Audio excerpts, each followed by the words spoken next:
Thank you, James, and good morning. And what a fantastic session, Scott. That was amazing. And I'm going to continue on the theme that Scott was discussing, these global trends, and feed in a little bit of the local data, the local perspective as well, as we think about now, but where indeed we are going. The trends that are redefining this world, the transformations, the disruptions, are sort of like a centripetal force. It's spinning us faster and faster, and as we all know, if you're exposed to a centripetal force, it sort of pulls you to the margins, and you've got to not only hold on, you've got to try to get to the centre of things. You've got to adjust and adapt and reinvent, otherwise you remain on the margins. And so let's have a think about where we're going so we can, in a sense, triangulate on the future. So in a sense, we can understand and predict and respond strategically to the changes that we see.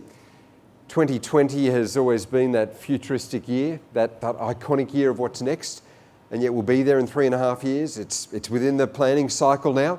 I want to think a bit about 2020, but before we think about this year that will end this decade in which we currently sit, let's think about the year that began this decade in which we currently sit. Just a quick reminder of how much has changed since this decade began. We began this decade before tablet computers, before the iPad, before the devices that are so ubiquitous today. At the start of the decade, if people were talking about tablets, they were talking about the medications that they took with meals. So many words have been redefined in this decade, the cloud and Wi-Fi and connectivity. Are you going to like this event? These were terms that we didn't have when the decade began. Slido was not around. We didn't have coffee cups that could pay for our coffee. What a transformation we've seen. In fact, the decade began with the very first viral meme. One of these online social media memes in 2010, you might remember it. It was photobombing. Seems like a long time ago. It was begun by the squirrel that jumped in the way of this camera shot. This was back before the selfie when you had to set up the timer. But the world has changed since then. In fact, viral phenomena took many months to go global back then. People saw this photo, got inspired, started looking through their old holiday photos, putting things up they'd never seen before, and that whole thing took off. By the time we got to 2011, you might remember planking. It seems like a lifetime ago. What a bizarre thing. People would lie like a plank, photo taken, upload it, and away that meme went. But the acceleration of these memes is very much concentrated these days. The speed of the take-up, of course, is phenomenal. The speed of the disruption is unprecedented today. I was trying to get to the source of this weird phenomenon. How did planking even come around? And my current theory is that it was an accident and people got inspired and went for it. We, of course, remember the big meme of 2013 Gangnam Style, and that went around the world. I just have a quick look at the numbers there. You see 2.5 billion views. That means more than 1 in 3 people on the face of the planet have watched that YouTube video, and most of them within a few months of it being launched. It's not just technological change. It's not just social media. It's not just trends in terms of how we interact that have been transformed in this decade. We began this decade as a nation having hit the 22 million mark. In February this year, we got to 24 million. We're closing in on 24.2 million. It means we've added 10% to our population just since the decade began. And all of this change can lead to a sense of change fatigue, where we almost get overwhelmed by the change. We get worried by the change, sometimes fearful of what's next, sometimes resistant to change. Now, you're leaders, you're leading teams, and sometimes we've got to lead not just ourselves for the change, but manage resistance in teams. We've got to do that change management. And we can all relate to a grandmother I heard about who was overwhelmed by change, suffering change fatigue, too many buttons appearing on the remote control. She was pushing too many, messing up the programming on her TV. It was the young grandson who had to come around every so often and reprogram grandma's TV. Until after the third or fourth visit, the young fellow found a good solution to grandma's problem, and he found that a little bit of masking tape was all that was required, and she was happy once more. So if we have a look at the horizon, if we do an environmental scan, we can see the array of the changes and, I believe, triangulate on the future and prepare for these trends. I was writing an environmental scan recently, and I began by saying this, that only occasionally in history do massive demographic shifts combined with rapid social change and huge generational transitions and ongoing technology trends, so that within the span of a decade, society altogether alters. And we're living in one such decade at the moment, and they come rarely. So let's think about these areas of change very briefly by looking at the first of them, which is the demographic trends. What's happening at the moment in our nation? 3 key words on this. Firstly, we're growing, having hit that new population milestone nationally. In fact, we finish next month as a city at the 5 million mark. Significant growth taking place in Australia and specifically in Sydney. If we compare over the last century Australia's growth to comparable nations, you see how we stand. In 1916 to today, the population of Germany has increased by a quarter. In 1916, the UK had a population of 46 million. Now they're at 65 million people, an increase of about a third. A century ago, Sweden's population was larger than ours. They were at 5.5 million. We hadn't hit the 5 million mark back then. And in the century since, they've increased by 3/4. But we have gone from less than 5 million to more than 24 million, an increase of almost 500% in that same period of time. Massive population growth. Think about Sydney for a moment. It was 1959 when this city got to 2 million.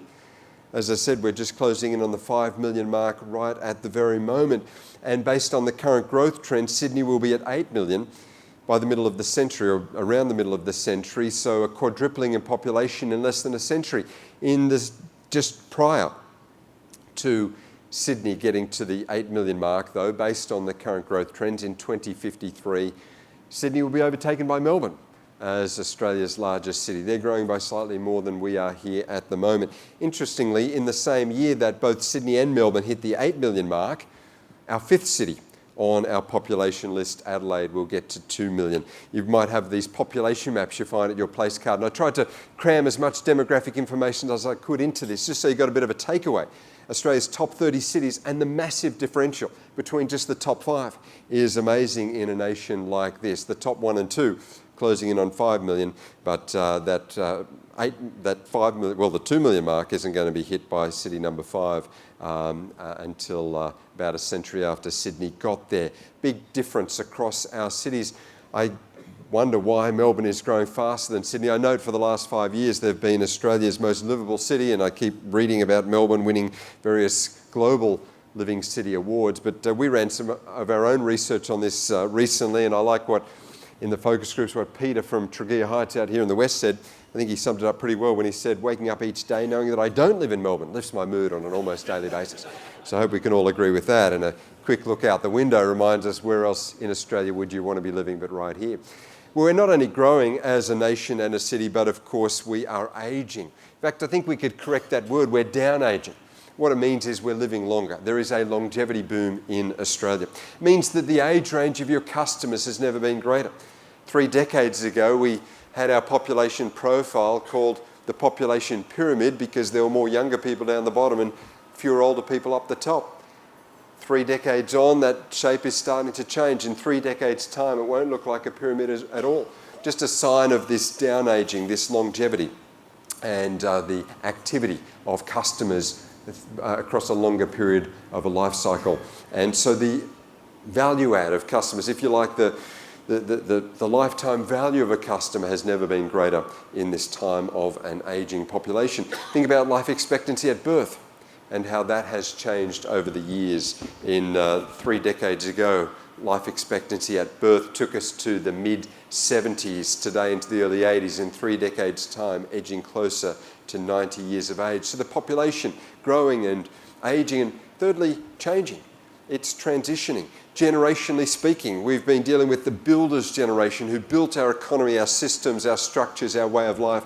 And then the baby boomers for the last half century have been this consumer powerhouse, demographically the largest generation, economically the largest, most powerful generation. But now you've got Generation X moving into the leadership roles. You've got Generation Y, the new household formers, having record numbers of babies, exceeding the original baby boom post-World War II by more than 50,000 extra births per annum, 300,000 births a year, record baby boom, record numbers of families. You've got Generation Z moving to the workforce now as they complete their studies, and a whole new generation born since this decade began, the children of Generation Y, called Generation Alpha. On the back of those population maps, you've got a good overview of the different generations and what defines them. But just thinking for a moment about your emerging customer, the new consumer of today, starting the work and the spend, Generation Z, the new generation of staff member as well. I thought I'd just see how well you go speaking their language, because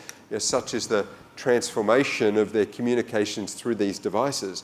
They do speak a different dialect of the English language. Slanguage is the language of today. In fact, here's a sentence that came my way from a Gen Z fellow. He said, "For shiz, my work gig is totes cron. The hours are defs cray cray, but YOLO." So it's a different way of speaking. Now, just a quick look at that. That word for shiz, well, what does that mean in the Gen Z speak? For sure, I heard someone say that. And then he talks about his work gig. What would that be? Job, yeah, and totes, that's short for totally. Everything gets shortened. Probs and whatevs and totes and cron. If things sound bad, they're normally good. So cron or chronic sounds bad, it's good. If something's fully sick, it's fantastic. That's just how it is. And defs, short for definitely. What's cray-cray meaning? Crazy. And YOLO? You only live once. There you go. You can speak Gen Z with the best of them. This is impressive. Well, I did decide to put it into the English language. I translated it, what this fellow is trying to say. And sometimes it takes a while to get to the point, because what he was trying to say was, I like my job. So that's just how they speak. If we think about our population, it's growing and aging and changing. The other aspect I'd bring to this discussion is that we're more culturally diverse than ever before, more generations than ever, and more cultures than ever that make up the Australian community and, of course, your customer base as well. If we think about how Australia is growing, I said record births and we're living longer, so the natural increase is very solid in its numbers, and yet that's less than half of our growth, most of our population growth coming through net overseas migration. I put that on the handout as well. If we think about where we've come from to now call Australia home. 3 decades ago, if we look at our top 5 countries of overseas-born Australians, New Zealand was in the top 5, which we still have, and the other 4 countries were all European countries, just in the mid-80s. Today, you look at the top 5 countries of overseas-born Australians, we've got China, India, and Vietnam. So we've shifted from European migration to our part of the world, Asia, in this Asian century, and a more diverse population and a more language diverse population as well. I guess what it means is this land down under is global, and we see ourselves that way. In fact, the younger generation are more global in outlook, of course through their technology and the fashions and the foods and the brands, but global through the diversity that defines them, through where they or their friends have come from. In fact, I put up here, thinking about this technological, global, symbol-driven generation, the 3 scariest symbols for this global generation. We find with young people, when they see this symbol, it creates a little bit of fear, because if the Wi-Fi drops out, that can be a bit of a problem.